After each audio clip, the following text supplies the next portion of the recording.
नमस्कार साथियों, मैं आपका साथी दिनेश बोहरा। आज श्री करणपुर का जो विधानसभा चुनाव था उसका परिणाम आ गया है।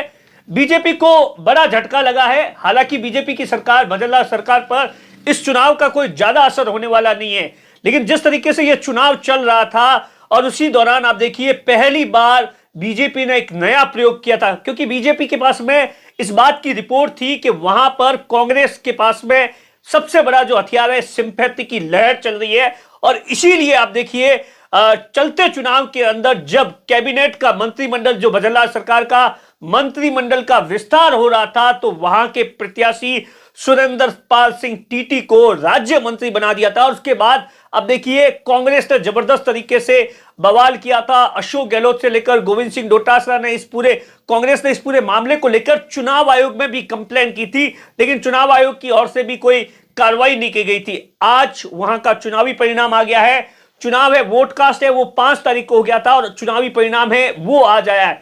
आप देखिए शुरू के जो 2 राउंड थे वहां पर बीजेपी है वो आगे चल रही थी, लेकिन उसके बाद में कुल 18 राउंड हुए और आप देखिए इस जो चुनाव है इसके अंदर कांग्रेस के प्रत्याशी ने जो 11,000 से 261 वोटों से जीत हासिल की है, ये कांग्रेस के लिए एक बड़ी संजीवनी है। और जैसे ही कांग्रेस लीड कर रही थी, लगातार एक के बाद एक कांग्रेस के जो पीसीसी के अध्यक्ष है गोविंद सिंह डोटासरा है, वो लगातार ट्वीट कर रहे थे।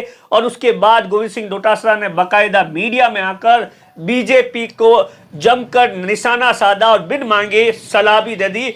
अशोक गहलोत का भी बयान आ रहा है, लेकिन इसी बीच में आपको बता दूं, सबसे पहले कुछ तस्वीरें बताता हूं। वहां की तस्वीरें हैं जो कि सोशल मीडिया पर लगातार आ रही है। कांग्रेस के अंदर जश्न का माहौल है। कांग्रेस के अंदर वहां पर दरअसल क्या था, पहले आपको ये बता देता हूं कि ये चुनाव है। अब देखिए राजस्थान के अंदर जो विधानसभा के चुनाव थे 200 सीटों पर थे, लेकिन यहां से जो कांग्रेस के प्रत्याशी थे उनकी चलते चुनाव के दौरान डेथ हो गई थी। उसके बाद में 199 सीट पर चुनाव हुए थे। एक सीट है ये पेंडिंग रह गई थी और उसके बाद में कांग्रेस ने यहां से उन्हीं के परिवार से टिकट दिया। और उसी टिकट पर कांग्रेस के पास में एक लगातार जिस तरीके से कांग्रेस की ओर से चाहे गोविंद सिंह डोटासरा हो, अशोक गहलोत हो, और जब खास तौर से आप देखिए सचिन पायलट वहां पर गए थे और जिस दौरान सचिन पायलट ने रैली की थी, रोड शो किया था और भीड़ आई थी, उसके बाद से ही बीजेपी को कहीं ना कहीं लग गया था कि यहां पर चुनाव जीतना थोड़ा मुश्किल है। और उसके बाद बीजेपी ने वहां के प्रत्याशी को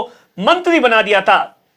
लेकिन सबसे बड़ा सवाल है कि आखिर बीजेपी की हार के कौन कौन से कारण हैं। हालांकि इस हार के बाद में बीजेपी की ओर से जो बीजेपी के प्रदेश अध्यक्ष सीपी जोशी है, उन्होंने बाकायदा प्रतिक्रिया दी है, कहा है कि इन जो हार हुई है उसकी समीक्षा की जाएगी।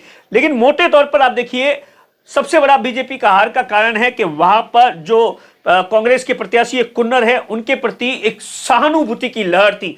आमतौर पर यह देखा गया है जहां पर भी उपचुनाव होता है वहां पर उसी के परिवार में से किसी को टिकट मिलता है तो उसका कहीं ना कहीं एज मिलता है, बेनिफिट मिलता है। ऐसा पहले के चुनावों में भी बहुत बार देखा गया है और यहां पर भी कुछ ऐसा ही हुआ। और जो अब देखिए लगातार पिता के निधन के बाद में बेटा चुनाव लड़ रहा था तो इस बात का फायदा मिला।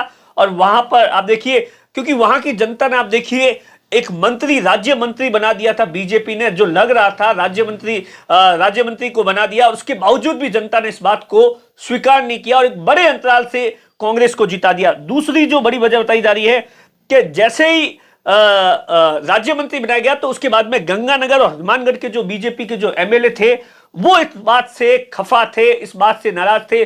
उन्होंने उस इलाके के अंदर ऐसा कहा जा रहा है कि पूरी तरीके से मेहनत नहीं की, या बीजेपी का जो दूसरा जो धड़ा था वो इस बात से कहीं ना कहीं खफा था और उन्होंने इस बात को लेकर मेहनत नहीं की। और शायद उसी का नतीजा है कि बीजेपी को ये चुनाव है वो हारना पड़ा। आप देखिए, और तीसरी जो बड़ी वजह बताई जा रही है कि वहां पर जो वहां के जो बीजेपी के जो बड़े बड़े नेता थे, चाहे एमपी हो या बड़े बड़े नेता, उन्होंने इस चुनाव के अंदर बड़ी कोई रुचि नहीं दिखाई। और इस वजह से भी चुनाव के कहीं ना कहीं मतलब आप सोच सकते हैं कि बीजेपी जो रणनीति थी वो पूरी तरीके से फेल हो गई है। हालांकि कांग्रेस इस चुनाव के बाद में कांग्रेस के कार्यकर्ताओं में राजस्थान के अंदर बहुत ज्यादा खुशी है और खुशी का माहौल है, एक जान फूंक दी है। लेकिन कांग्रेस के लिए आने वाला लोकसभा का चुनाव इतना आसान नहीं है। जहां पर आप देखिए 14 हो या 19 हो, वहां पर कांग्रेस है वो बीजेपी है वो 25-25 सीटें जीत रही है। और इस बात भी जो तमाम सर्वे आ रहे हैं उसके अंदर